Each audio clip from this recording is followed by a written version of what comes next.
Hi, everyone. My name is Lauren Tiger, and I'm a program manager at MIT Innovation Initiative. I've had the distinct pleasure of working with many innovation and entrepreneurship community members to build Women's Entrepreneurship Month at MIT, an initiative aimed to empower, celebrate, and support our incredible women entrepreneurs. Thank you all so much for being here, and welcome to our main event, a celebration of women's entrepreneurship at MIT. And special thank you to our panelists, our host, and the organizing sponsors of this event, MIT Innovation Initiative, the Legatum Center for Development and Entrepreneurship, and WISDOM, the Women in Innovation in STEM database at MIT. Before we get started, a few housekeeping items. We have a fantastic set of 8 panelists lined up for today, so please make sure to use the Q&A function at the bottom of your screen. And don't forget to use the hashtag WEM at MIT on Twitter and LinkedIn to keep this conversation going. So without further ado, let's get this conversation started. It's my pleasure to welcome our moderator today, Hala Hanna, Director of Community at MIT Solve. Thank you so much, Lauren, and welcome everyone.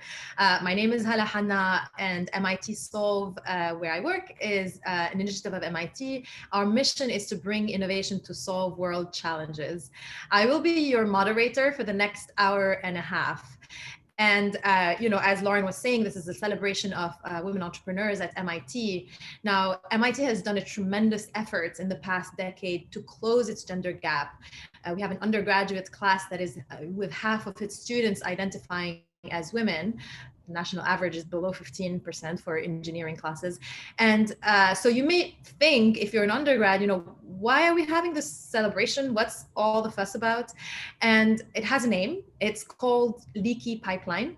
So as you go down the funnel from, undergrads, you get to only around a quarter of engineering doctorates that are earned by women, then 22% of MIT faculty being women, then 15% of tenured or tenure-track engineering faculty being women, and only a tiny fraction of tech startups who have female founders. If we take just biotech, for example, there is less than 10% of 250 biotech startups by MIT faculty. So while things are getting really better, the slope of the rate at which change is happening is just not happening fast enough, and we are impatient. And as you'll see today, we have so many incredible women doing incredible work as entrepreneurs and as scientists. So that's why we want celebrations like today's.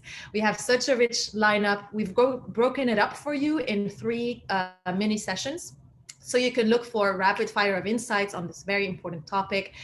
We'll be talking to undergraduates, graduates, postdoc, alum of MIT, and the faculty members. So I'm really excited about that. So here's what you can expect in the next hour and a half. Each of the session will be broken up in the same way. You'll hear from 2 or 3 speakers for about 15 minutes.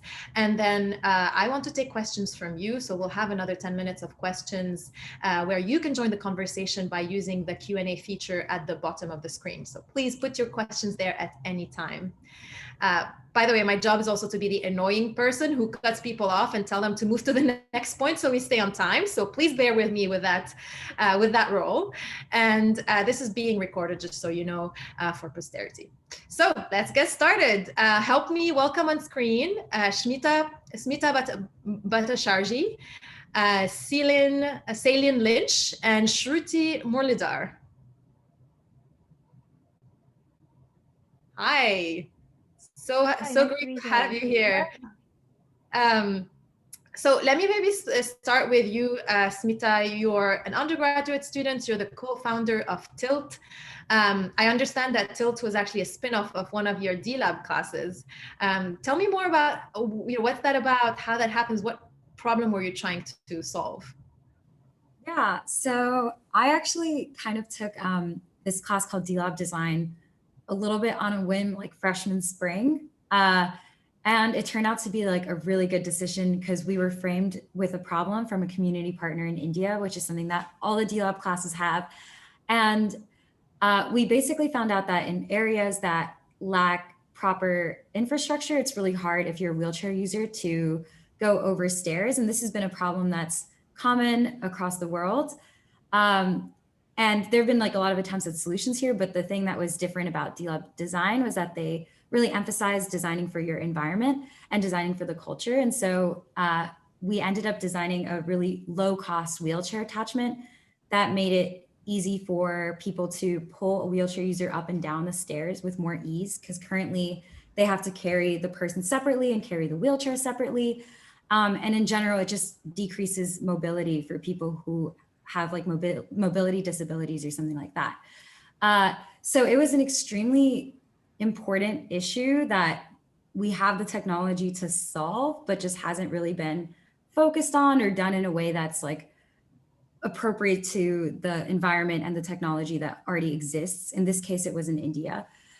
So through DLab, we got to understand like how you would design to make something affordable and how you would design with all the various constraints of the environment.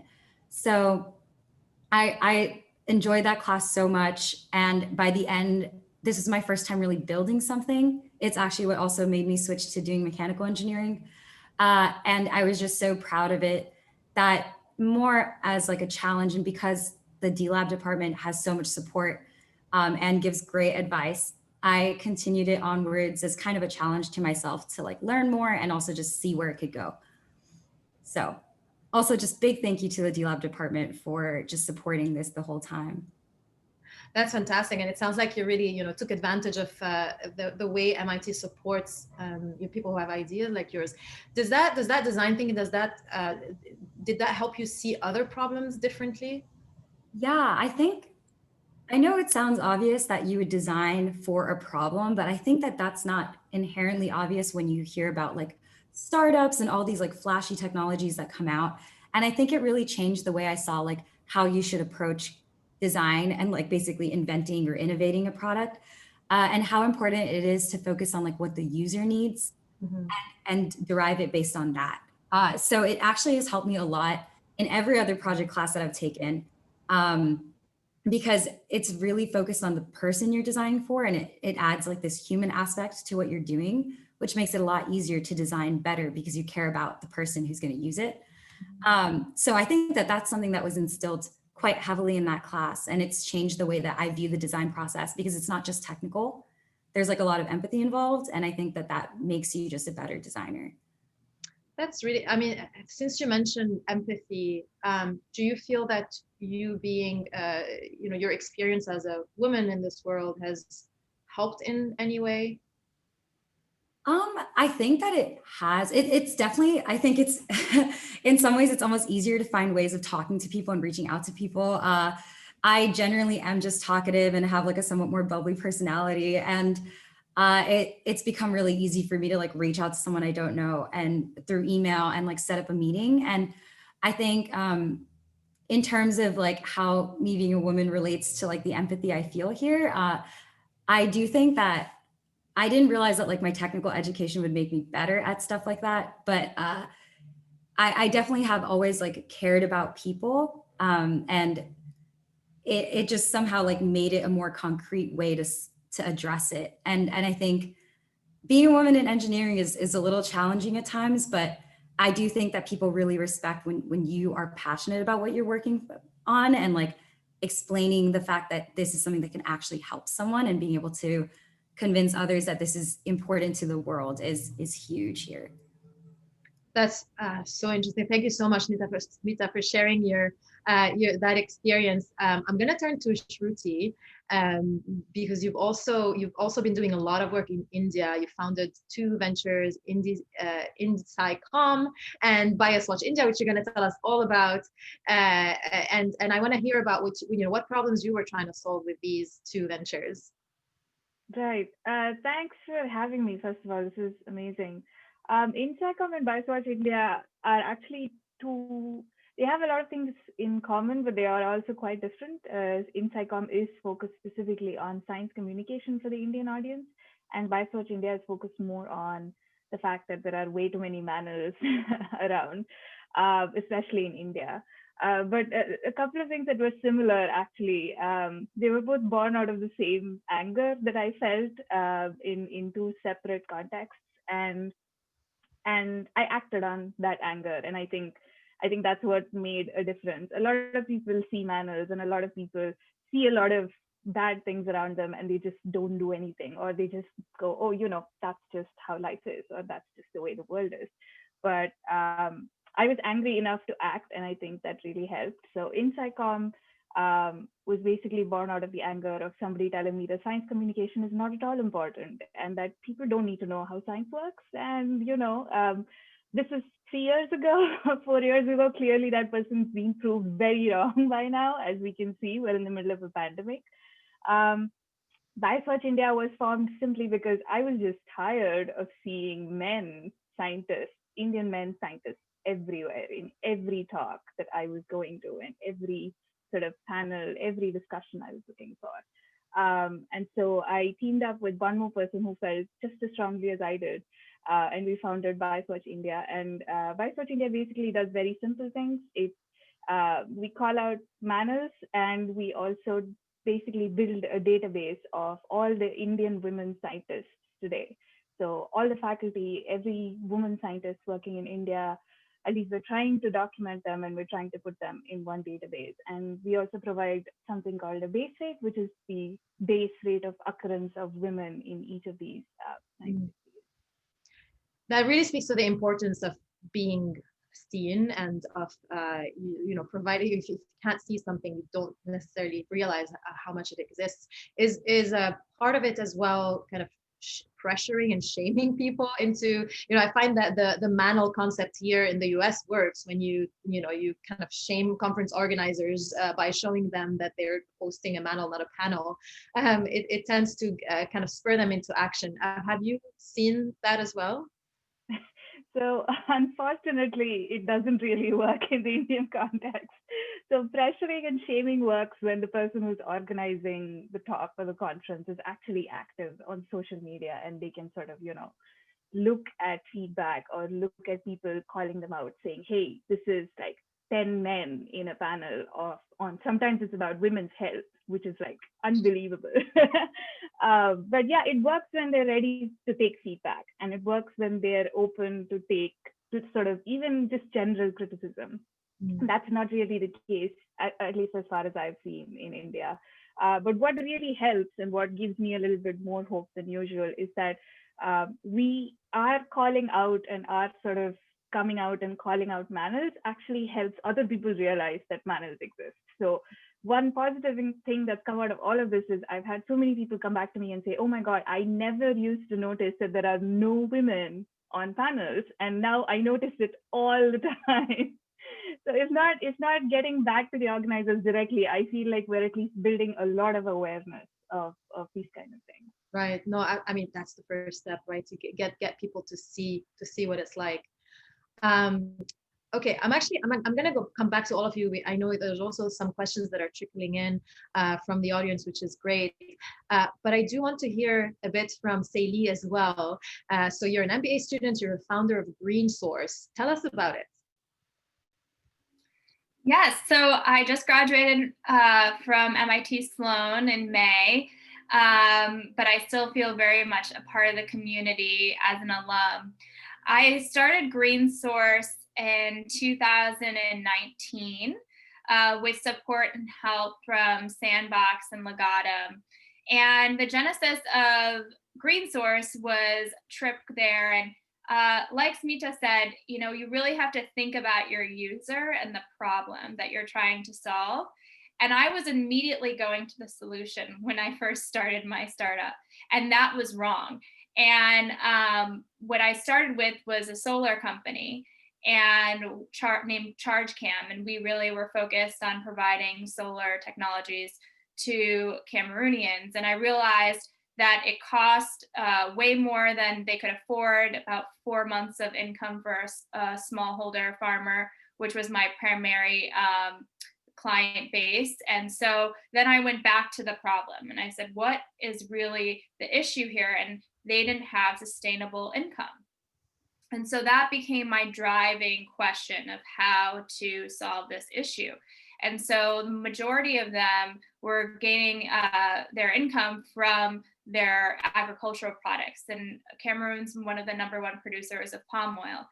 And at the time, I was also doing research for an investment management firm on palm oil and sustainable palm oil, because there's this whole movement. Everyone knows palm oil, there's a lot of issues and sustainable issues around it. And so there's a movement towards limiting investment and production and purchasing to sustainable palm oil. And I saw this gap of opportunity. There are no certified palm oil producers, sustainable certified palm oil producers in Cameroon. So I saw that as an opportunity for us to step in, support the smallholders, revolutionize the industry by supporting them and producing sustainable palm oil that would allow them to maintain a living wage, increase their wages, and feed their families. And so that was the genesis of Green Source. It started with a failure and has become an amazing success when we rerouted our thinking. So I think that's, for any entrepreneur, the key to success. We now have over 200 smallholders that we help support by providing machinery, as well as a network to sustainable buyers across Central and West Africa. That's just so important, you know, from providing a solution to defining the problem and spending more time on that, and then, you know, thinking about the user. I worked in Liberia for a bit, and smallholder farmers were facing exactly the same problem on not just palm oil, but also rubber plantations. And one of the other complications is that they didn't have collateral to sustain them from one cycle to the other. So how do you think, as you're thinking about your user, are there also I mean, it can get very heavy, right, between financial products and maybe even capacity building. Are there some challenges like this that you're facing as you're trying to balance building a sustainable company and maximize impact? Yeah, well, there's fundamental gaps in the supply chain connecting smallholders to buyers, sustainable buyers in Africa. And I've been working closely with larger organizations like ProForest on this. So it's a problem beyond Cameroon. And so what we've developed is technology that will allow us to trace where our oil is from, which is very important. Have smallholders be able to request access to one of our mobile machines that we're building, which will be portable and allow them to bring them to their farms, and allow buyers to identify smallholders that are ready to sell their palm oil, sustainably certified palm oil. And so that is a gap that we saw. We can identify and measure impact through our technology, which is really key to making sure that you are having an impact, as well as seeking our goal of maintaining sustainably our enterprise to have impact, which requires smallholders to make a living wage. And I realized from working with nonprofits that it's so important that to have an impact, to fuel impact, for it to be self-sustaining. And so you have to think about business models, and you have to, for me, it was looking at our budget, running DCFs, using all those tools from business school to really be prudent and nimble, as well as lean as a startup, so that we could therefore, think realistically about how to get to our next stage. So if you have negative returns, you're realizing that your strategy is not working, you need to be able to pivot. And that's what we've done more recently. So having that flexibility, now we're thinking about distribution systems and how we can leverage those. That has allowed us to maintain our profitability, but also measure our impact. Thank you for this. And actually, this is related to one of the questions that has come in. So maybe I'll stay with you, Sally. You talked about, identifying, it sounds like there are multiple points where maybe the solution that you were starting to design didn't work as well. And so you pivoted very agile, in a very agile way. So here's a question from Karen. How do you discern or determine that your solution is not the real answer? So, from my experience with the solar systems that I was implementing, I was going to companies and figuring out, okay, this seems to be something that's not working here. These systems are too costly. How are you making your profit?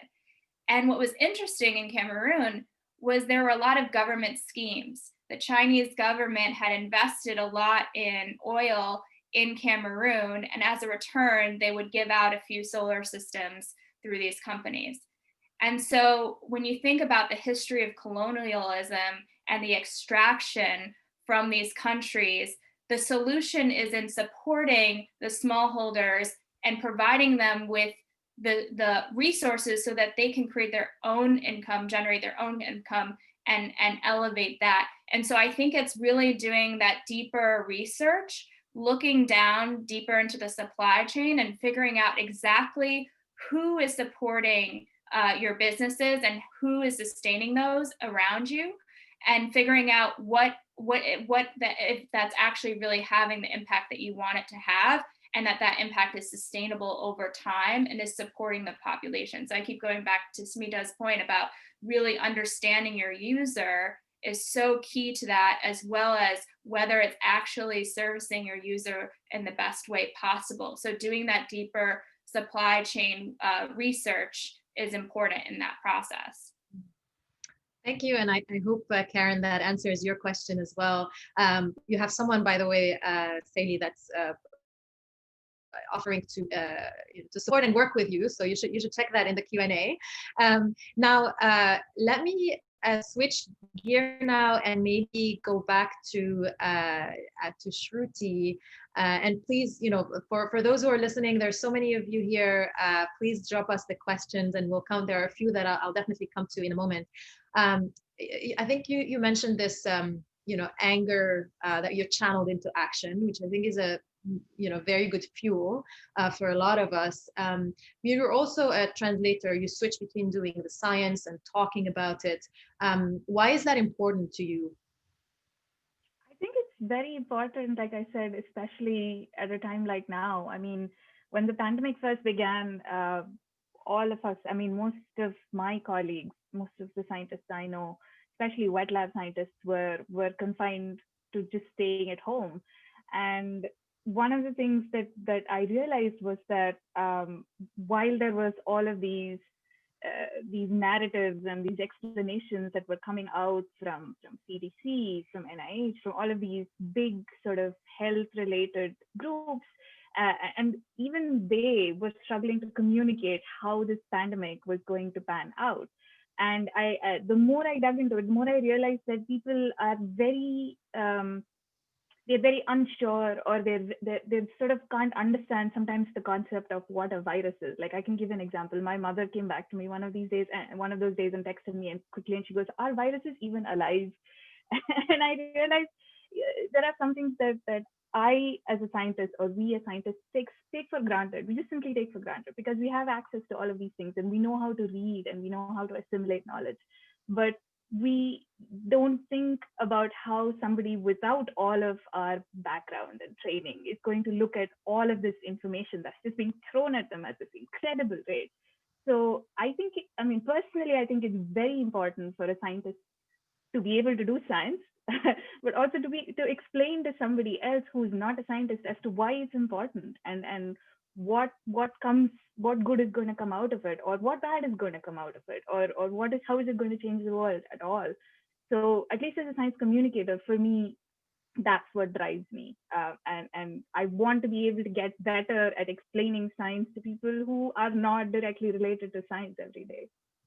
And it's interesting because as the moment that we're living in, with all of the misinformation and the denying climate change, anti-vaccine, it's really put such a huge onus on anyone who has a scientific mind. It's kind of like it's a responsibility. Like the gap has become really dangerous, and we have a responsibility to speak the language of the user, right, in a sense. So it kind of, again, applying that user-centric experience even to communication.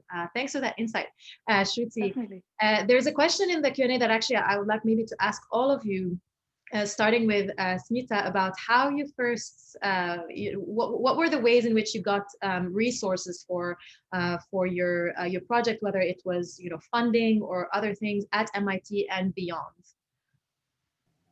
Yeah, so I think most of the funding and support I've gotten has been through MIT. As an undergrad or grad student here, there's just a really great support network that the minute you tap into it, you you find out about all the other opportunities you could get.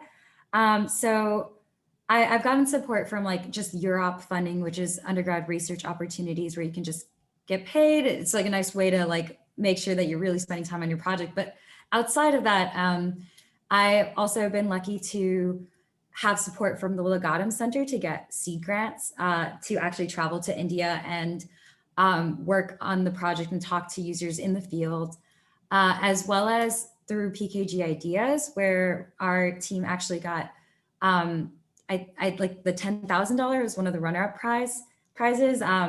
And they have been extremely supportive, especially considering how difficult the environment is now for a hardware project, given COVID restrictions. So we've been really lucky to look through the circuit. Also had like sandbox funding, and it's really interesting because you start seeing the same like people and the same like community kind of within these different realms. And you start learning about the different ways that people have managed to take these projects outside of MIT.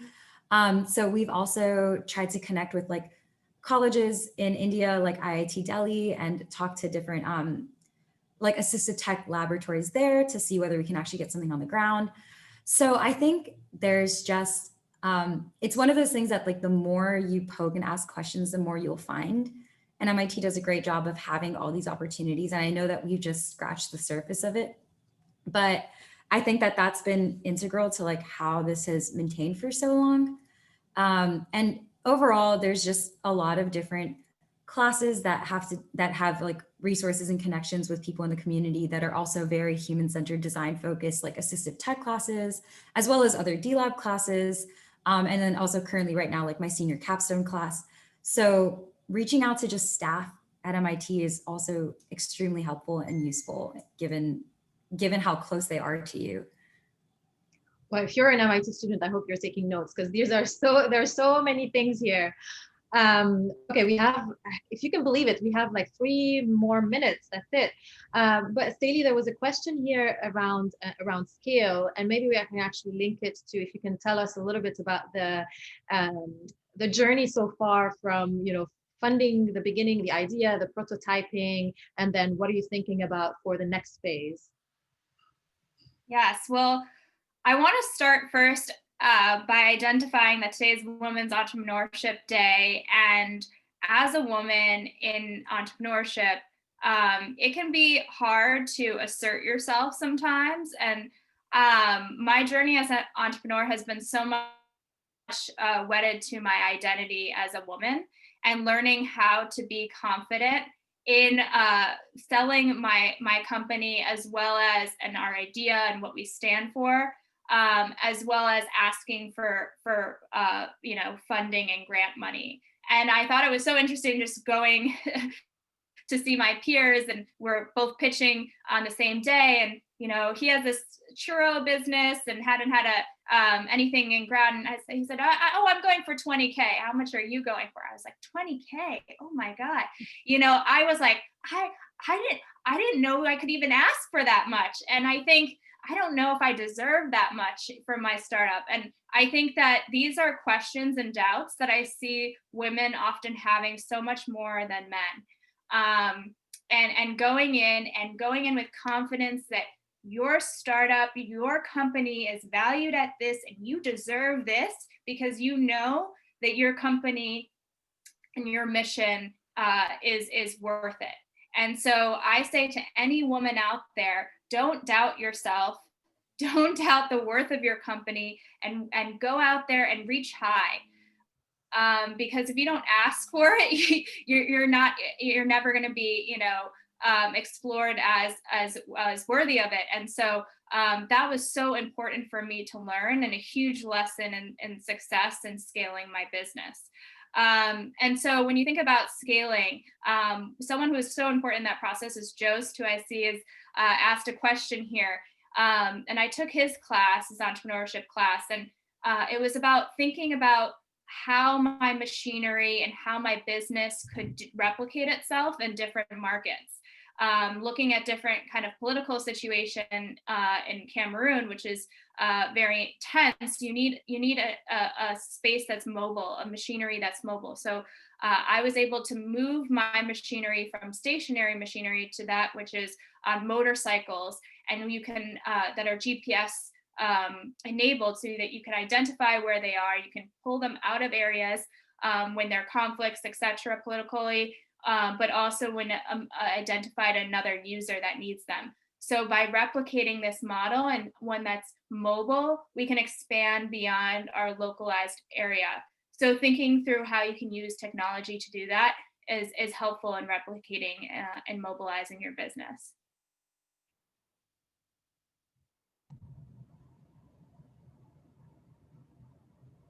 So I'll let someone else, I don't want to take up too much time.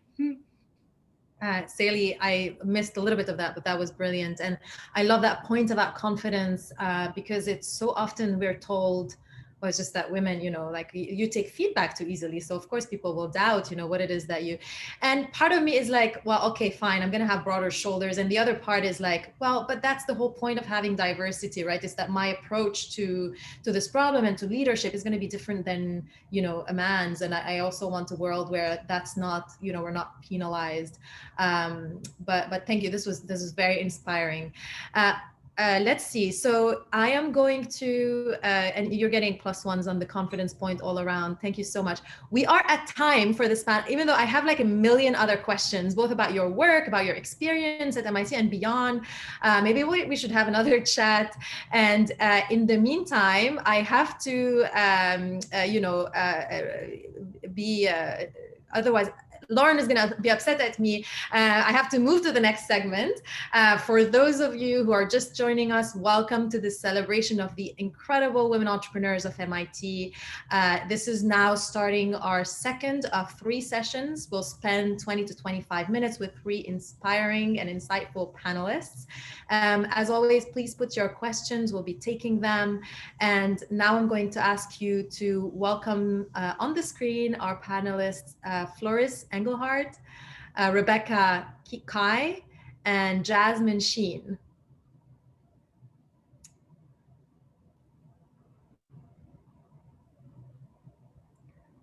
Hello. Hello. We might be still waiting for Rebecca, but in the meantime, we can certainly start. It's great to have you here. So maybe I want to start maybe with Jasmine. You're an alumni of MIT and you're the founder of Reconnect. Tell us about it and what inspired you to do this work. Yeah, absolutely. Thank you for having me. So I graduated from the Integrated Design and Management program this year. I fell in love with Puerto Rico the first time when I visited. And in September of 2017, as many of you know, that Hurricane Maria changed the island forever. At least 4,000 people died due to the storm and its aftermath. 90% of the homes suffered damages. Many endured months without water and electricity, and over 100,000 people left the island of 3 million. And in the past 2 years, with a lot of the support from IDM, from Ideas, Sandbox, PKG, and many other mentors at MIT and beyond, I was able to spend a lot of time on the island to bring my experience and skills in design, research, and community work to really learn from the people there what happened. And so I was able to join volunteers in rebuilding homes and community leaders cooking hot meals for the elders and humanitarian aid agencies distributing donations to the affected communities. And I was so inspired and moved by the resourcefulness, optimism, and dedication of these communities who had to, for the most part, really fend for themselves because of many of the complicated challenges faced by the government. And what I learned is that, as a lot of us know, that storms and floods and fires are really growing frequency and severity, and that's threatening people's health and safety around the world. And what I learned is that with firsthand knowledge and the networks, community groups, as we know, such as mutual aid groups, resident associations, and faith-based organizations, they are actually often the best position to direct the right responses to the right places at the right time. But there is an urgent need to really bridge the current operation, information, and coordination barriers between these local groups and the formal disaster management channels. So right now we have the most creative, driven, and compassionate, and mostly women team, along with our community partners. We're building Reconnect. It is a civic technology to close the last mile disaster relief delivery gap, and also to build long-term resilience for underserved communities. So we're building a suite of both mobile and desktop applications and community engagement strategies, so we can leverage human networks, data, machine intelligence to inform and coordinate these collective action across residents, community groups, and humanitarian aid agencies, so we can better prepare and respond to disasters.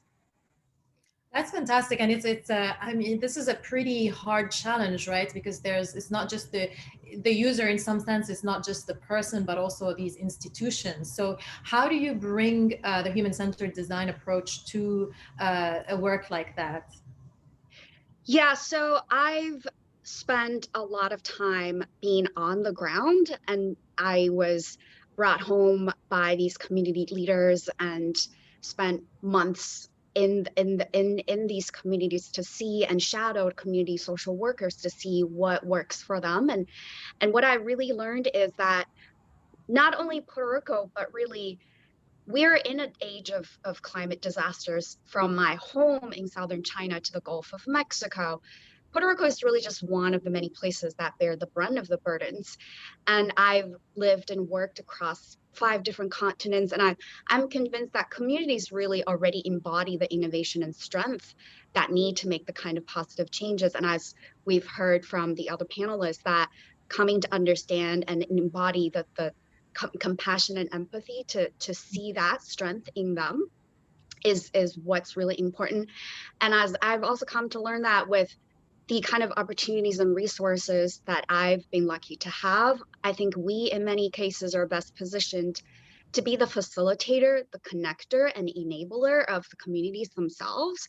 And in so many ways, what the communities have been doing is the best form of entrepreneurship, and that we're partners in this case in terms of building renewed hope, and especially in places where disasters are cascading and happening all the time, and together building a more resilient future that we see ourselves as part of what they're doing, but instead of changing what they're doing or bringing something new that's not happening already. Right. That's such an important point. Just starting where they already are, and of course, proximate entrepreneurs are the ones that know most about the problem and have so much innovation for the solution. It's just about creating that bridge. I love that. Thank you, Rebecca. Thank you for joining us. I know you were having some technical issues, but we're glad to have you. You're also an alum of MIT. You're the founder of Roots Studio. I want to hear about it. Tell us about it and what inspired you to launch it. For sure. No, thanks for having me. I was having some issues with the virtual background where it was green screening me out. So I have my apartment here. So Root Studio is a social enterprise that works with Indigenous communities with rich cultural traditions, and we create ways for them to earn an income by licensing their IP into different markets, fashion, retail, and even other markets, including media. And what inspired me to start it, so really kind of goes back to my history with India, which began 10 years ago. 10 years ago, I was living in a city called Ahmedabad, completely fell in love in particular with the rural heart of Gujarat.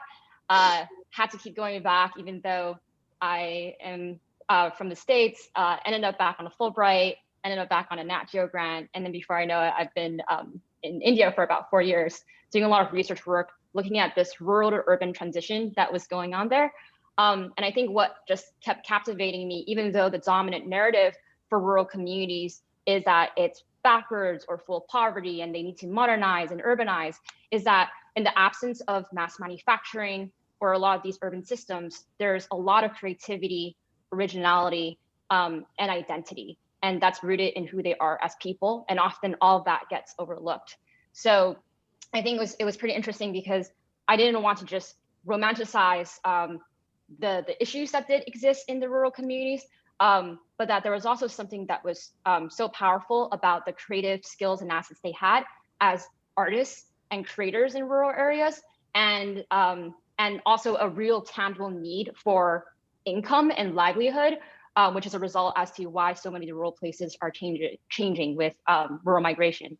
So Rusio was sort of this, long story short, way to put together all these different elements. How do you create a bridge between the creative heart and skills and assets that exist in these rural communities with global markets in a way that significantly innovates on the type of heritage, craft, and art production that they're creating. And we do that by digitizing their artwork, creating a large digital archive of these designs, of their stories, and then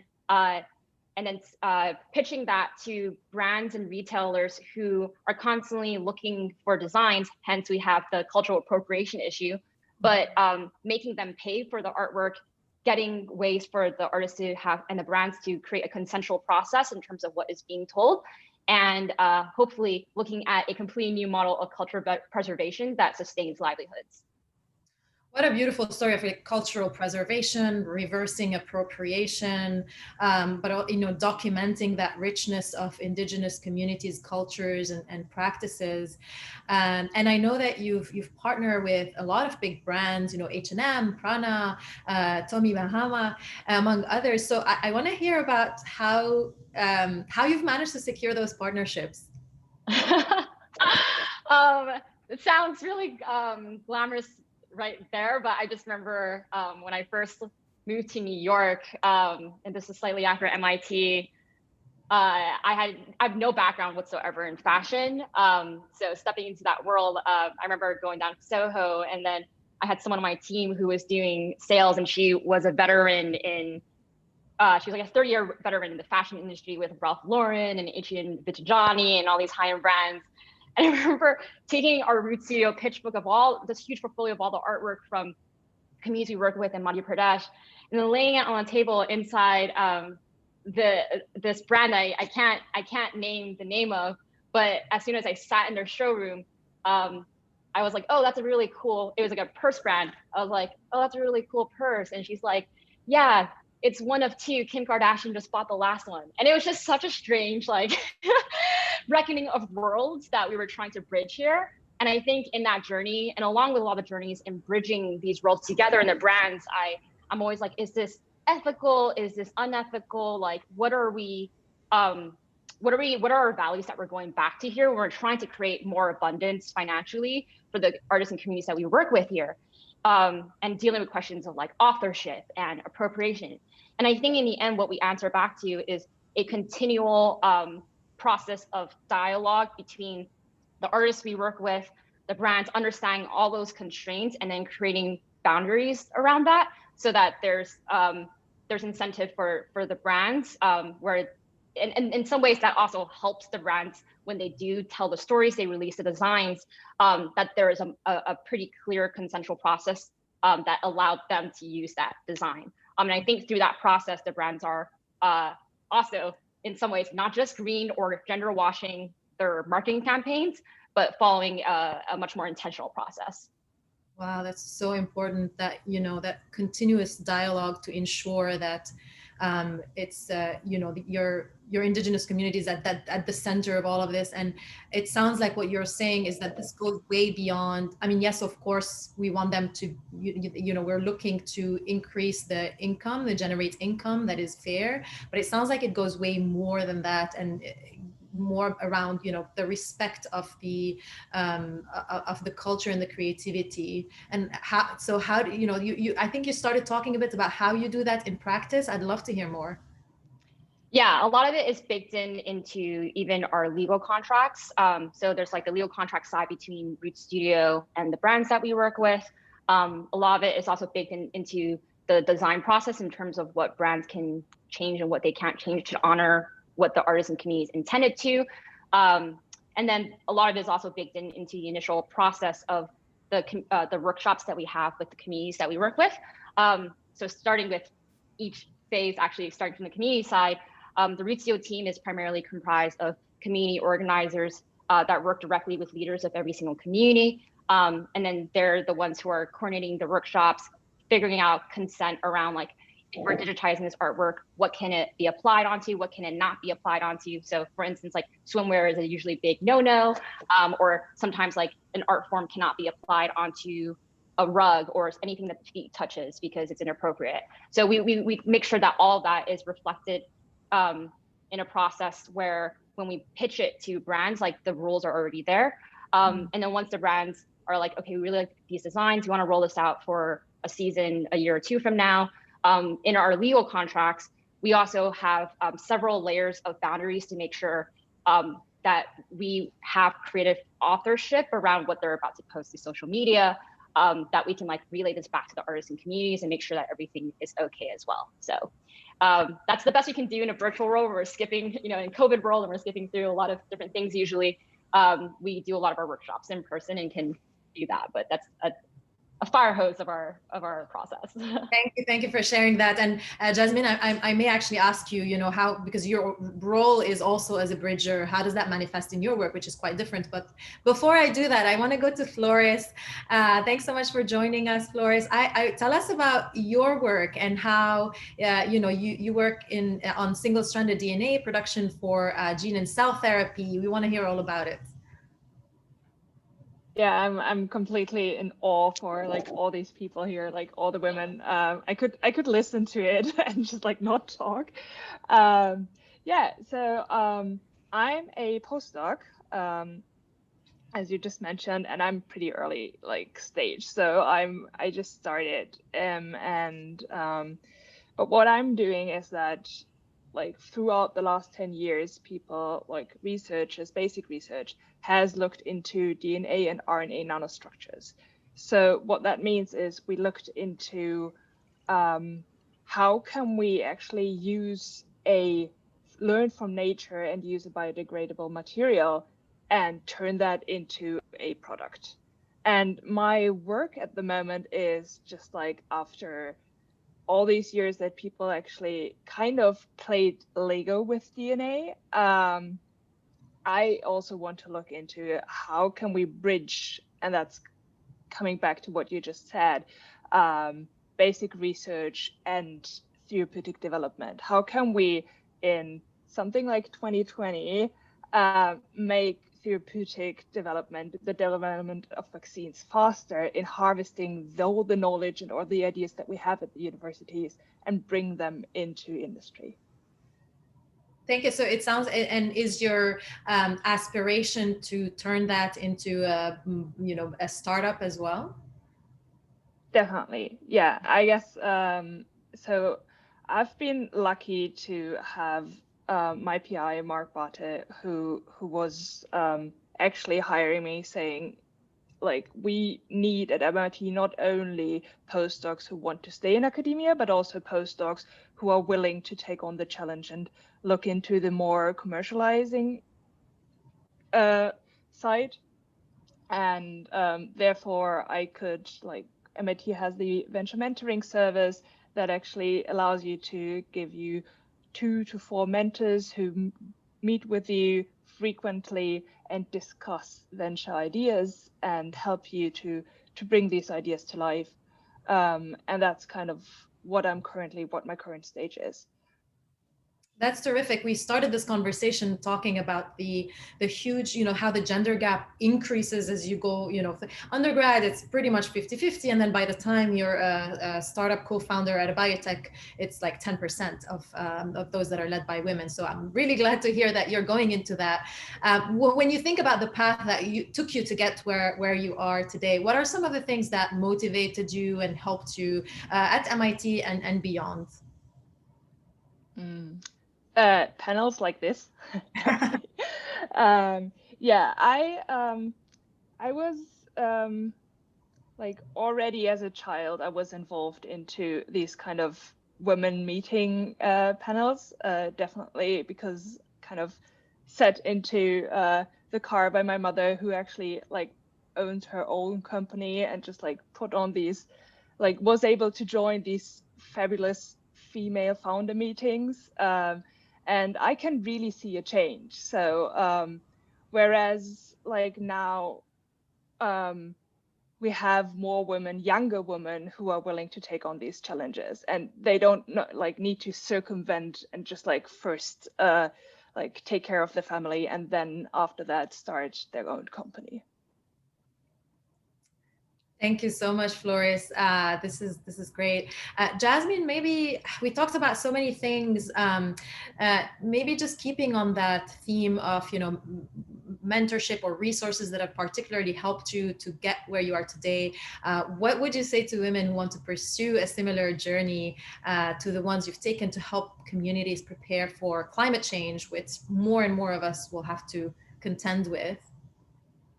Yeah, absolutely. And actually, the greatest lesson that I've learned from working with Puerto Rican communities and learning about climate resilience building around the world, and also building the social venture, which is everyone who's an entrepreneur knows it's a very stressful process, is that the people and the community that we invest and nurture is really what's going to get us through any hardship and crises, and as we're confronting with more and more of them. And stories from around the world is telling us that when communities are better banded, when they're better connected together, they're better prepared to recover and to respond from disasters. And that's really the core mission and value that we're building our work around, is to strengthen the existing relationships among the residents and the community groups, and the relationship between the community groups and the humanitarian aid agencies. And I was most moved when I was spending time with the elderly in Puerto Rico, which there's a huge issue there, is that a lot of the younger people have left the island for job opportunities in the mainland. So there's both a fast aging population, and also 60%, 80% of the people who live on the island are above 65 and live by themselves. And when I was spending time there, their only thing that they really wanted is people to come spend time with them.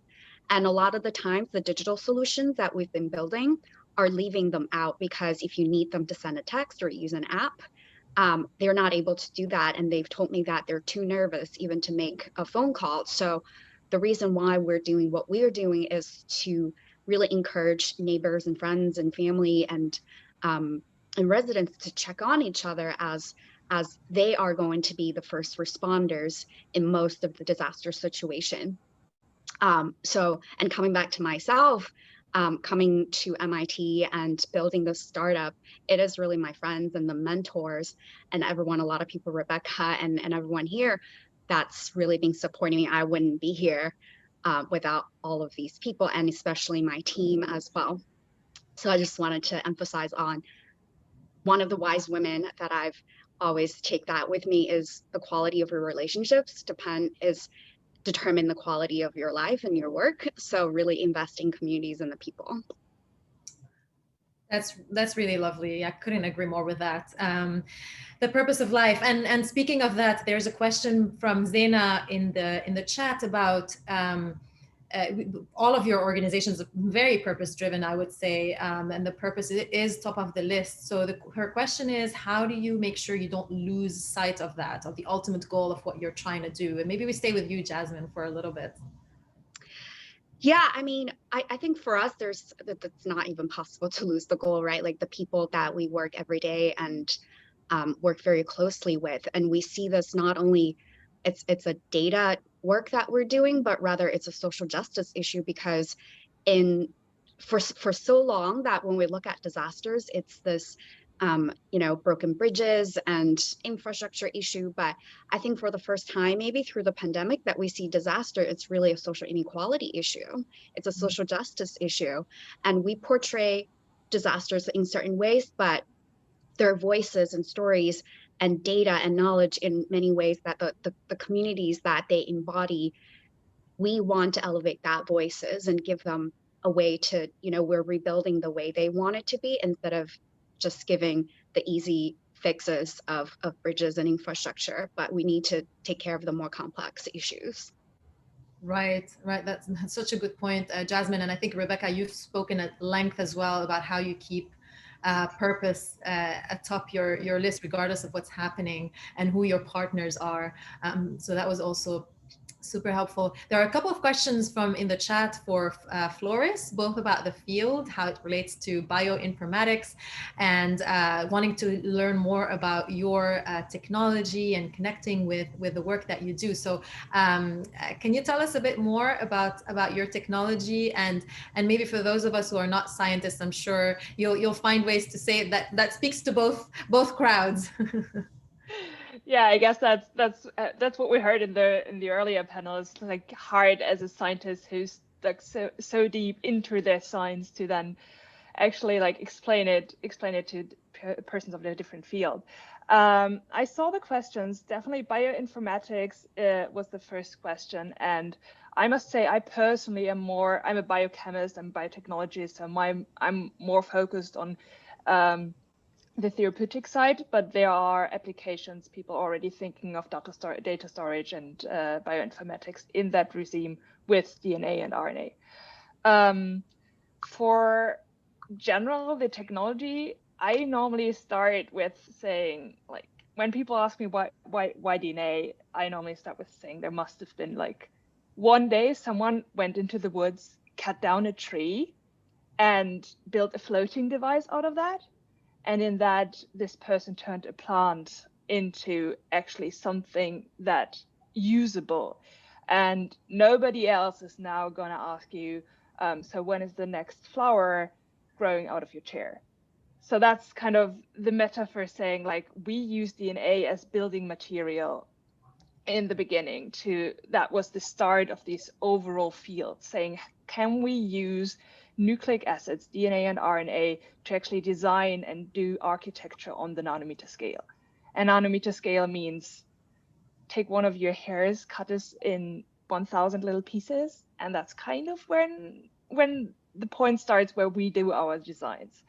Yeah, but it's, for me, of course, I'm in love with the field. I'm super fascinated. I'm just like researcher by heart, and I'm really like looking forward to see what it brings on in the future, because now we're on this pivot point where people actually look into applications and say, now we bring this out of basic research and into industry. I love that, Floris. Thank you. I'm learning so much, I have to say. Thank you so much for that. And we're going to end with Rebecca. There is a comment here from Maureen that I think is really on point. The key thing for not losing your impact goals is to find a team and investors who believe in your mission, and they will help you stay on track. Tell us about your experience with regards to that, Rebecca. Yeah, it's been a really long journey. I think obviously being a entrepreneur has all its stresses, but I think the matter of the tension between your mission, your heart, and your ideas, and the path towards scaling and making a monetizable business plan, and all of that is often a tension that I wrestled a lot with. In one of my personal diaries, I've just started sharing this because I've finally processed through it. When I was fundraising over after I left MIT, in my journal, there's this character that kept emerging. This character is called the Scale Bro. And the Scale Bro would tell me different things about how, like, oh, your year 4 number looks really modest. Let me like 10x it all the time. And then when I remember just being so burned out from the fundraising process, because I was like everything's just coming down to this like B4 cell in Excel, and it's really losing kind of the heart and the intention of something that really deserves to exist, because of who these artists are, what they create, and their identities. So I think it's pretty interesting. I think the journey is so much about how do you continue to listen to your heart, the values, and constantly going back to that. And even though there's a lot of people that are pushing you in different ways, you have to go back to that, but also being malleable and flexible in learning and growing with that. And so without going off too long, I do want to like give a really significant plug to MIT, because I remember before going back to MIT in 2016, I was really burned out. I was living on $4,000 a year in India, really broken, definitely ideologically kind of more anarchist, and was very much rejecting money or capitalism, because I was like, we don't need, like, what we need is like passion and heart and being driven by what we care about and community building. But I learned the hard way that passion itself isn't going to feed people. Like, you also need money and resources to do that. So I got back to MIT, and when I got to MIT, it was a mango tree. I remember getting our first check from MIT Ideas through PKG, and it was 10K, and I remember crying because I was like, I don't even know, like, that's sort of magnitude, right? That compared to where I was coming from was like, wow, there's so much we can do from this. Then another grant came in from Sandbox, and then Legatum, and then Delta V. And then it just gave me the ability to continue to travel back to India while being at MIT, while giving me the mentorship and resources to think about our business. And at the end, even after graduating from MIT, the D-Lab gave us a scale-up fellowship to continue our work. So I would say in the process, you know, I have a lot to thank MIT for helping us get our confidence back and being on the path that we are today. That's awesome. Thank you so, so much, Rebecca, Jasmine, Flores. It was such a pleasure speaking with you.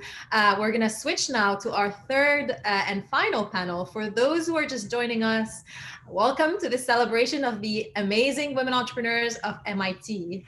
Are you ready for this? We're going to end this celebration on a really high note with two women I look up to for the work that they've done and how fast they've established themselves in their fields. This is the last of our 3 sessions. We'll be spending 20-25 minutes with our panelists. I'm Hala Hanna from MIT Solve. I'm your moderator. For those with us, please put your questions at any point in the Q&A function. We will be taking them. This is your way to take part in the conversation. Now, please help me welcome on screen Christina Shi, who's an MIT alum and the founder of Dome Yard and Data Bento. And Danielle Wood, who needs no introduction, MIT faculty in the Media Arts and Science and Aero Astro.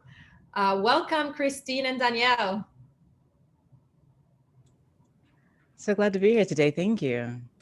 Oh, it's fantastic to have you. While we're waiting to Christina to be added as a panelist so that she can take part of this conversation, let's start with you, Danielle. The mission of your group is to advance. I can't think of a better person to be talking to about all of this. You know, your mission is to advance justice on Earth using technology created in space. Tell us about your work and how you put it in practice in your research and teaching. Thank you so much, Hala. And so big welcome to everyone who's here, and congratulations to all the entrepreneurs who are here. I'm really inspired to join you today. I'm working as a professor, so in some ways, it sounds like a different kind of role, but I think I face many of the challenges that you all face. I'm building a small team. I have about 15 people working for me right now. I'm trying to fundraise all the time and figure out what scaling means to me. So I certainly relate to many of the questions. I will note that I have a salary, which I think helps a lot. So I have a lot of awareness that there's a difference for those who have to sort of fight for their own salary every day. So I appreciate that. I teach for a living. But I'm really happy to be here today. I want to highlight the work I'm doing at the Space Enabled Research Group. And just to note the journey I've come also to be at the phase I am now. As you mentioned, our mission statement is that we seek to advance justice in Earth's complex systems using designs enabled by space. And I come to this job having really explored in different sectors how I'd like to contribute to the world. I used to work in government and in other academic environments, and I tried working in industry until I could figure out where would be the place that I could make the most impact. And I'm proud to be in academia now. I think the combination of mentoring the next generation and also experimenting with ideas that are not quite popular enough to kind of pay you in a regular industry job yet, but that are still important for long-term thinking is really exciting. Part of what I do is I want to refer to this mission statement and I explore it with my students through a class each fall. So just now we're wrapping up the fall class. And in this class, I ask the question, how does looking at history help us understand how to do our engineering, our design, our architecture work more effectively now so that we actually can ask in a really informed way, what does justice look like? As you can see, I'm a Black woman, and I've been reflecting a lot on my own identity as well and how my identity shapes the way I experience academia, work in engineering and science, and work that I hope will have a big impact on the world. And what I could say now is I'm really seeking to harness my identity, not to see it as a barrier, to see it as an opportunity to have a unique set of points of view that are needed in our community. When I get tenure, I'm saying when, I'll be the first Black woman to get tenure in both the departments that I'm linked to. I'm in the Media Lab as well as in Aeronautics and Astronautics. I have a joint appointment there. And we don't have enough diversity. It's quite clear across academia and across MIT, but we are moving forward. So in my work, I teach my graduate students to study history, and we actually read long history books by scholars like Professor Ibram Kendi and others, and they really challenge us to first ask, how do we understand how we got to a world where it is today? We're constantly referring back to the United Nations Sustainable Development Goals. This is a set of visions that are identified by countries around the world as a way to describe the world we want to see. The visions say we want to see a world without extreme poverty. We want to see a world where everyone has access to food, to basic access to education, to healthcare, to energy. It says we want to have cities that are sustainable and a global production and consumption system that is healthy and sort of not overutilizing our resources. And it also talks about mitigating climate change and addressing issues of biodiversity, maintaining the health of species of plants and animals, both in the ocean and on land. So these are big ideas, and they're the most important things we can be working on now on planet Earth. So I talk a lot about this vision of sustainability. And we use tools like satellite Earth observation, satellite positioning, communication services, knowledge that we gain from basic science research on humans and plants and animals as we study how they behave in space. All of that can be part of the design of systems to help us understand how to meet these challenging goals on Earth. But there's more, because as humans are currently, we're actually venturing more and more to new places beyond Earth. So of course we have many challenges to meet right now on Earth. And I think of it as a three-part sustainable challenge of making the environment, our social relationships, and our economic relationships equitable. This is what we're working toward in the next 15 years with the Sustainable Development Goals. But beyond that, also humans are venturing beyond Earth orbit to do activities in space. We already have a lot of objects, thousands of objects that we created that are orbiting the Earth. We have plans for activities both by governments and companies on the moon. We have research happening already on Mars and places that we'd like to go. So the reality is the human race is going to be impacting more locations beyond just our planet soon, like sooner than we think. And it means that actually we have important questions to ask. So recently MIT announced in October that we were going to change the name of the holiday on the second Monday of October from Columbus Day to Indigenous Peoples Day. And I was so appreciative of that move because what we were doing was acknowledging that, of course, Columbus was a brave explorer, but Columbus also started a process with colonization that led to the destruction of many people groups in the Americas. It led to a period in which, in this case, a European historical group chose that they could claim sovereignty over land that obviously was originally not their own, but led to a pattern of thinking that's really much unhealthy. One that says that if I have the next technology, I can sort of go do whatever I think is good for me and my people.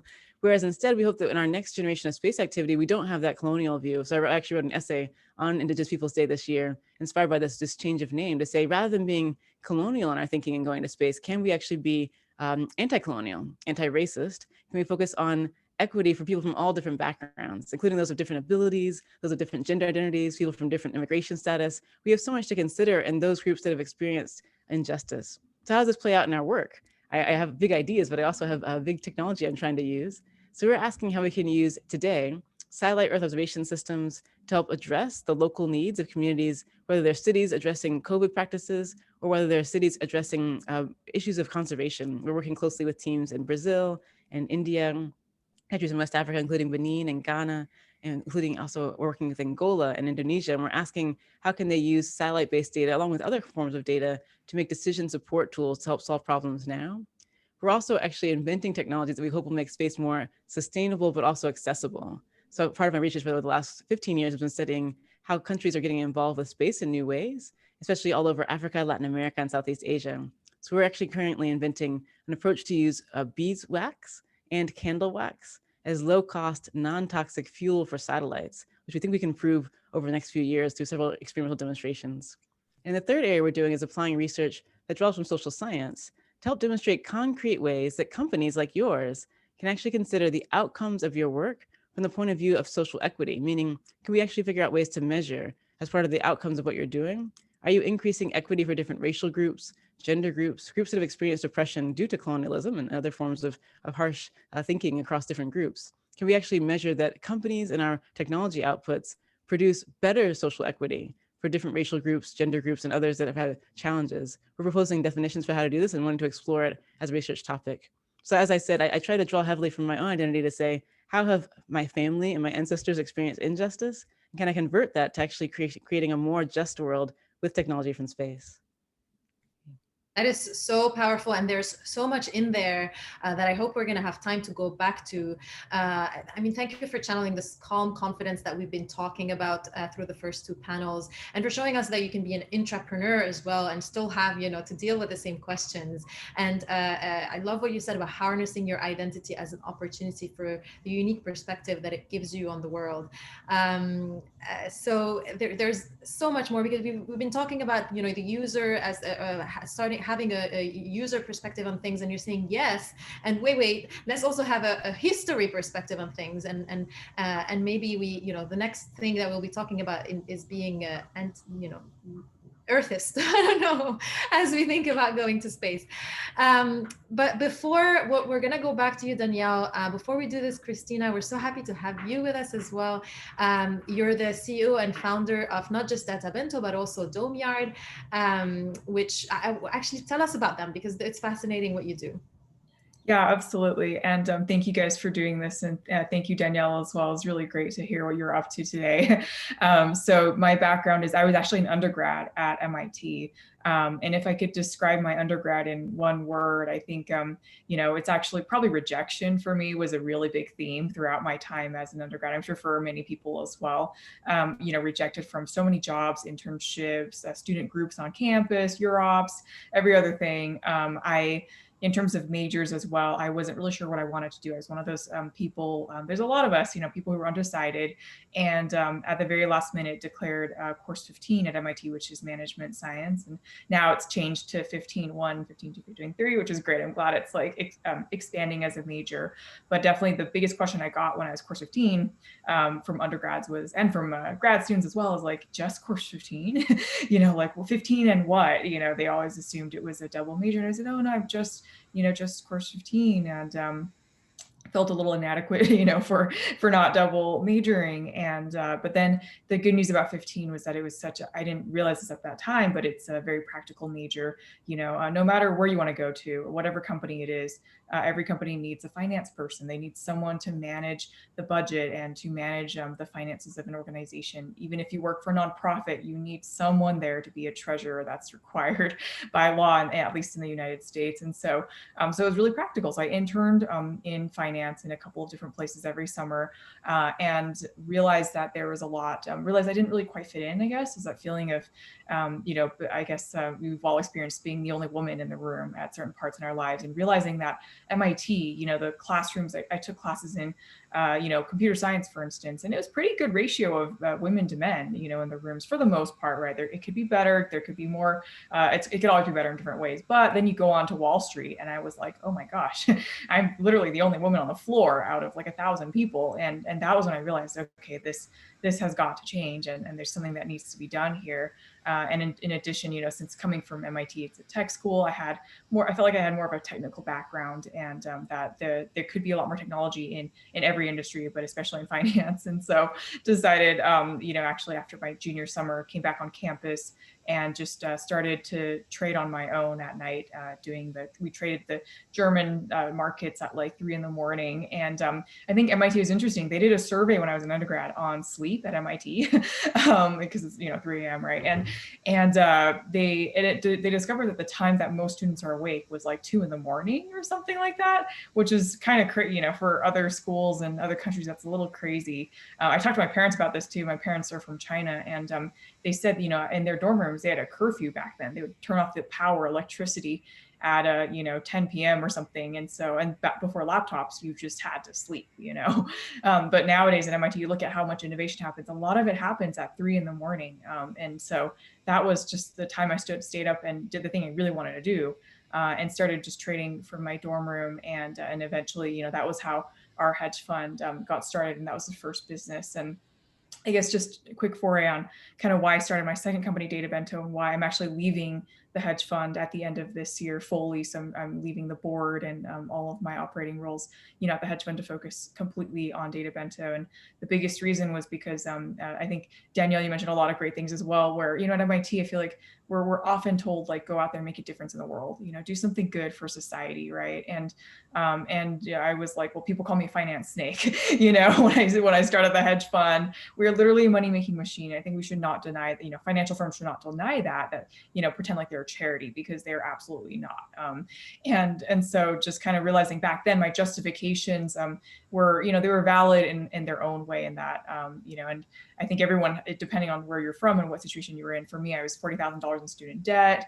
My mom lost her job. I needed the money and I didn't want to work on Wall Street. And so for me, given my background, all I really had to do, and I also took the class on poverty at MIT, taught by Esther Duflo and Abhijit Banerjee in course 14. By the way, that class used to be the most empty class, that the smallest class I've ever taken. Now, apparently, after they won the Nobel Prize, it is the most popular class at MIT, which I'm so happy for. But anyway, so it's this class on poverty at MIT.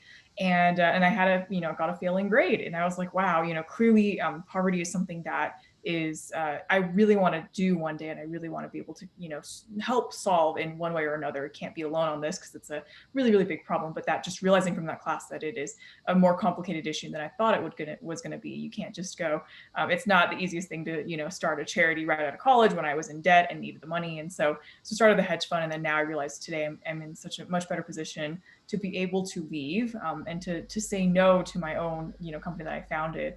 I think for me was both, I don't know, it's like, feels like you're giving up your child a little bit, like was definitely, really emotional for me, but at the same time, just realizing that it's for the best. And for Data Bento, it's my second company that I just started, where we kind of realized that in this industry, we wanted to lower the barrier to entry for other people in this space and to do something good. And so for Data Bento, we give people access to the data they need, in 10 minutes, rather than it used to take us 10 months in our industry to get data, whether you're, a student working on a thesis, right? And back then the only solutions were Bloomberg and all these other tools. And so just kind of realizing like we could make a big difference in this space and make a positive impact. So for me, that was one of my biggest impetuses for kind of leaving the fund and starting a second company, and realizing how much privilege I have now, how much I've earned, over time, and being grateful for that, during 2020.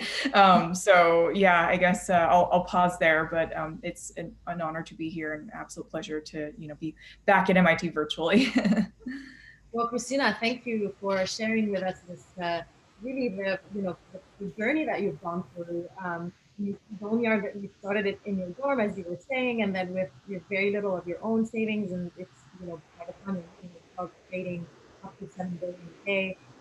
Just to say, and then you're now you're putting purpose at the center of your life, kind of leaning into that.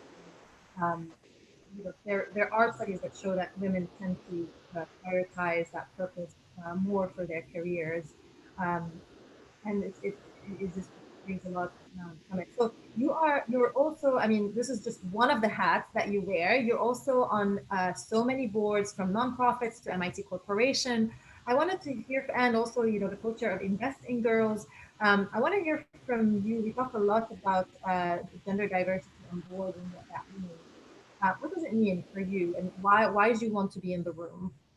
Oh, absolutely. I mean, I didn't even know that we could serve on boards in our 20s, by the way. And that was the first time I first served on a board was, in my I guess mid 20s ish. But what happened was actually my male classmates from MIT, we had I think it was a 5-year reunion or something on campus. And I remember talking to my male friends and classmates, and they're like, oh yeah, like, I serve on all these boards. And I was like, wait, you serve on boards? Like, really? Like, I didn't know you guys could do this, and that was kind of what inspired me. I was like, wait, I can do this too. And I want to be able to make a difference. And, even though I was still full-time at the hedge fund, I wanted to do something outside of my work to make a better difference out there. And so kind of just realizing that I could do that and I could serve on a board, and then just being proactive about it. So I started looking around for, opportunities and positions, and just actually proactively reaching out to nonprofits I liked and said, hey, I would love to volunteer for you, volunteer my time. And I don't have to serve on the board, just put me, in the soup kitchen. I would be happy to just scoop out soup, right? And get to know the company well and the organization. And over time, as things progress, and if they want me to make better decisions for them financially, for instance, would love to contribute like that in terms of how to, better manage the budget and better manage and better fundraise in addition to that as well. So just figuring out how can I use my skill set in a space that, I didn't study poverty like professionally, but at least I could use my financial knowledge and apply it to this field. And so that was one of the best things and most empowering things, is just learning that you can serve on a board. You don't have to reach a certain age threshold, like, 65 years old, before you are allowed to have and make a difference out there. And so yeah, for me, that was one of the biggest things. I'm right now co-chair of the board of an organization called Invest in Girls, for instance, and we teach financial literacy concepts to young women because, especially at the high school level, because a lot of girls are discouraged from talking about finance and from learning how to even write a check or knowing like what are taxes, what's retirement, how do I save up for all this stuff, and how do I pay for college?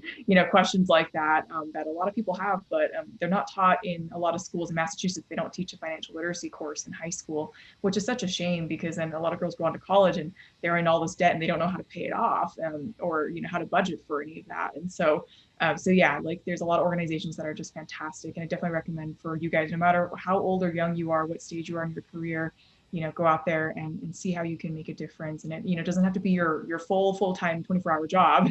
It can be outside of your work, and it can be in an area that you enjoy. It could be, an area that you have for a hobby. But anyways, just recommend doing that. Is super empowering, and you get to meet some really great people in the process. Well, some such good pieces of advice, never too early to join a board, make sure you're adding value. The gender, the health, the wealth pay gap starts so early, and the work that you're doing with Invest for Girls is just so important. It's just a few of the many takeaways. Thank you. I do want to mention Nicole's comment, which I think is important. As women, it's important to not feel guilty for making money and taking care of ourselves first. Here, absolutely. So let me switch back to Danielle.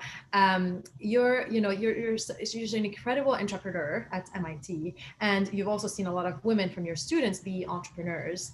How do you think, because some of what you do is not just from lab to market, but also from research to policy. How do you think about that, and how do you balance those two things? Thank you. And I'm so glad you mentioned this idea of not feeling guilty, because of course, sometimes I think women, we feel a pressure to sort of prove that our work is going to have social impact, when of course, I think actually just us being ourselves, we're having social impact by showing up here today. So yeah, I think it's really exciting to say that as we continue to do the things that we're passionate about and things we're good at, this is already a good enough reason to be doing it. And it's part of what we need more of in the world. But thank you for asking this question about, in a sense, I'm early in my overall faculty career, although I've had a chance to work before coming back to faculty. So I also studied at MIT as an undergrad. I did a master's, 2 masters actually, and then a PhD. So I had a long period at MIT. And then I spent 6 years working in the Washington, D.C. area as partly a way to prove to myself that I could sort of function outside of the walls I'd become really familiar with at MIT, and partly a way to get familiar with the way that the world works in these different settings. I gave myself a bit of a speed training experience. I had 5 jobs in about 5 years. It didn't mean one per year. There was a while where I had 2 at a time, but the idea was I wanted to experience different settings, including government agencies, a different university. I worked at Johns Hopkins University, and I worked at several laboratories that serve US government interests. So I got to see a lot about how things get done. So I think actually, for those who are thinking about your future plans, I just want to encourage you to try things out. And when you sort of consider taking on a job or starting a company, don't necessarily worry if this is going to be your long-term position. Maybe it won't be. Maybe you'll have a job for 9 months to 5 years. That's fine. But you'll definitely learn something new about yourself and about the way something interesting works. What's exciting for me now is that I can sort of meet people from different organizations, and I say, oh yeah, I've had the experience you're having. I've had something like your job. I know what it's like to have the certain incentives, the certain approach to communication or to business strategy that you have. So it makes me much easier as I try to collaborate. So a big part of my work is really collaboration across different sectors. So currently we have regular meetings in my team. I could be interacting with people from the Space Agency in Europe, or colleagues from the Department of Home Affairs in Bermuda, or colleagues from the city of Rio de Janeiro government. And I have some sense of what kind of experience they might have in their work environment. And I think it makes it easier for me to collaborate so that actually the research that I do in an academic sense has real impact on how things operate in the world. But also we have a little bit of luxury in academia to take a little more time to reflect on things, to take questions that are not necessarily generating profit today, but that could be really impactful in the future. So I'm really actually thankful for this opportunity to have this combination of having worked in different settings, government, academic, as well as industry style, and then bring those lessons both for our research projects, but also for the people I'm mentoring. And I do hope we see people feeling free to experiment in these different settings, whether it's starting a company, trying out working for maybe more established company, and then switching back to different settings and working in government, volunteering to serve, for example, as staffers for politicians. These are all the kind of roles that let you kind of see the inner workings of things. And that's really served me well. Now I feel so confident as I start new projects because I have a good sense of kind of what the rules are on these different settings. That's wonderful. I'm going to call it the dating approach to your career. It's a great point. There's some wisdom in that on all sides for dating and career. And I think what you started by saying in terms of showing up and modeling, being in the room. I think it's a good answer to the question that we have in the Q&A about gender and leadership and maintaining the dialogue and the acknowledgement that the lack of diversity, especially in business, hurts everyone. So thanks for making that point. Let's see what else. We're actually at time, but do you have any final word that you'd like to share with our attendees about being a woman at MIT as an entrepreneur? Danielle, we start with you. Thank you. I just want to briefly highlight, no matter where you find yourself right now, there's something you can do to examine your own individual role as well as the role of your organization and ask, in what ways are the outcomes from my work having an impact for those that have traditionally experienced oppression or different kinds of injustice? And first step is measuring it. It's actually quite difficult to measure, but you can learn to do it. And the second step would then be asking, can you make a small change in your design, in your processes, in the way you communicate, that would actually start to chip away at this long-term injustice? It's actually quite common in our country, in our society right now. It's more the norm, actually, that you see different groups being harmed. So look around at who could be have better opportunities due to your work. And even if you have a small scale change at first, that's valuable. And you can start talking about that and share that as an example. And then it can become more normal for all of us to ask, can we audit ourselves on our equity impacts for racial groups, gender groups, and people from different physical abilities and languages? If we do that one at a time, we'll make progress toward equity. Thank you so much, Danielle. Christina, last word of advice. Yeah, I guess the biggest thing I want to say to you guys is that there's no such thing as one perfect career for everybody. You can be, there's a lot of pressure here, obviously, to be an entrepreneur because a lot of us are entrepreneurial, but you could be working for a large business. You can take a break. You can be a full-time parent. You can do whatever you want to. And that is okay so long as you are okay with that. And I think that's one thing that as MIT people, we have to be able to realize that and come to terms with a lot of times throughout our lives. And then the other thing is that, Danielle, you brought out such a great point. The average millennial has 17 different jobs before retirement. And that's normal. That's something that should be normalized. There's nothing wrong with switching careers.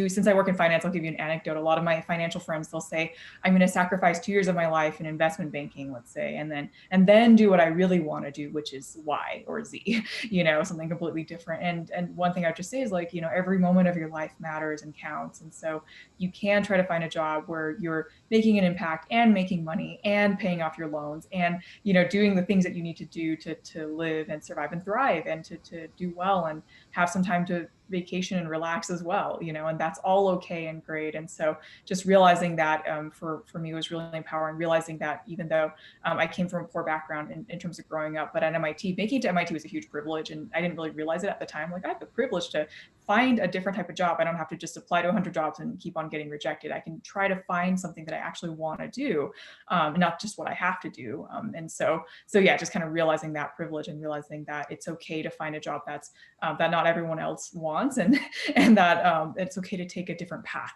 and a different approach. And so yeah, but thank you guys so much. It's a pleasure to be with you today. Thank you, Christina. Thank you, Danielle. It was so inspiring for especially these last words, all of it really. I'm leaving here with a renewed sense of confidence, of options, a sense that of also how to do things. I mean, measuring it, making it visible, like Danielle was saying. We heard about design, I would call it a unique or more feminine way of designing, which is with the user, with empathy, with compassion, with the community, and as Danielle was saying, with a particular view of history and how we design for equity impact. I want to thank Lauren and David as well, and MIT Innovation Initiative. All of the panelists today have been incredible. Thanks for the organizing sponsors of the event as well, the Legatum Center, Wisdom, and all of the initiatives that were mentioned by our panelists as having been just so critical in their path to entrepreneurship and to being, business owners and leading big teams. Wherever you are, whether you're leading a business or not, you're doing great by showing up, as Danielle said, and stay in touch. And thank you so much for being with us today.